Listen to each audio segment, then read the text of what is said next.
대통령께서 진정으로 국회 정상화를 바라신다면 진정한 야당 대표와 1대1로 만나서 경제정책 전환 방안을 논의하는 것이 마땅하다고 생각합니다. 황교안 대표가 자기 고집을 꺾고 물러서서 청와대의 제안을 수락하는 것이 옳다 이렇게 생각합니다. 황교안 대표의 무례하고 독선적인 그런 행위가 반복되는 한 5당 대표의 대통령과의 회동 이런 것들이 쉽지 않겠다 이렇게 생각이 듭니다. 영화 곡성에 이런 대사가 나오죠. 무엇이 중요하냐고. 무엇이 중요한지를 여쭤봐야 할 것 같아요. 중요한 건 어떻게 만나느냐보다는 만나서 어떤 이야기를 하고 여야가 어떤 생각을 주고받고 어떤 결정을 하느냐인데 형식 가지고 도대체 얼마나 주고받고 있는지 모르겠습니다. 이게 형식의 문제만이 아닌 것이요. 저기서 아까도 나왔지만 진정한 야당 대표라는 표현을 쓰셨어요.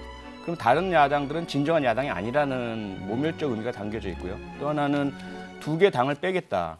어떻게 자의적으로 어떤 당은 빼고 어떤 당은 넣습니까? 대통령께서 진정으로 당의 대표들하고 하고 싶으시면은 한 사람 한 사람 다 만나주시는 게 맞아요. 그러면 대한애국당의 조원진 의원은 왜 뺐습니까? 그렇지 않거든요.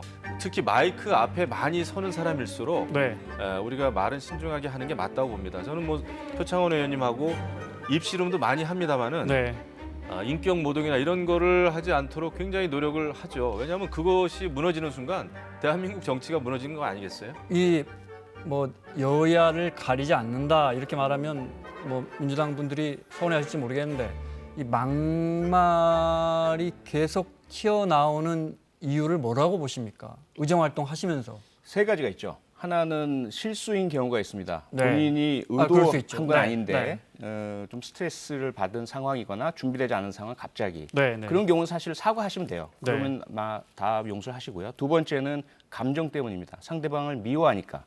최근에 많이 나오는 부분들이 그것인데요. 꼭 그 미움을 가지고 있다가 계기 하나만 있으면 거의 연결시키려고 하는 거죠.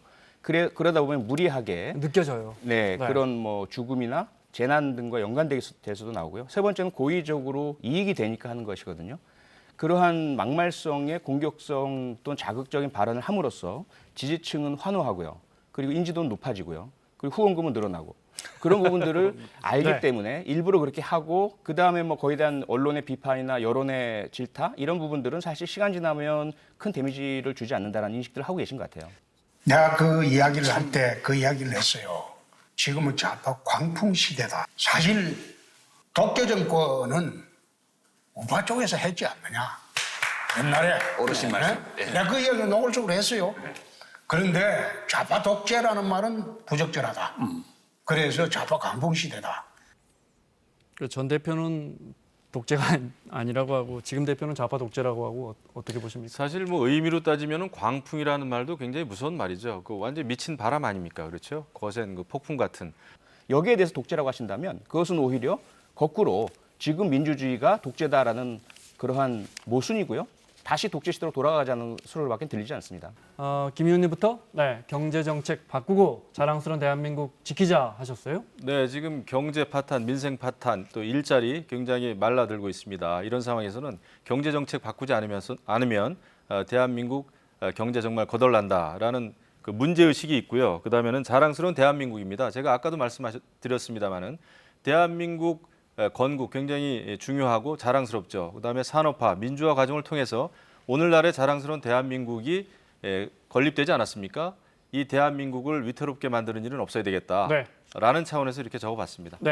대한민국의 모든 국민께서 열심히 애국하고 계십니다. 자기 자리에서 각자의 일로. 군인은 전선에서, 경찰관은 지역 파출소에서 그리고 소방관은 화마와 싸우시면서 지금 헝가리에서는 잠수사들이 파견돼서 역시 구조 활동을 하고 계십니다. 환경미화원은 새벽에 모든 분들이 그렇죠. 오직 국회만 일하지 않고 있습니다. 거창한 말씀하실 거 없고요. 국회로 들어오십시오. 일하십시오. 법대로 헌법대로 지어진 국민이 부여한 의무, 책임 다 하십시오. 그것이 더 애국이라고 생각합니다.